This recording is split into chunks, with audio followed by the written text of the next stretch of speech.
What's the meaning of censure?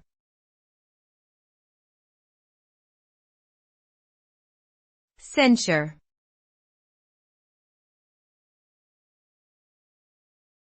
Censure.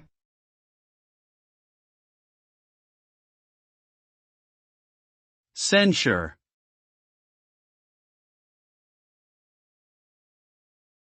Censure.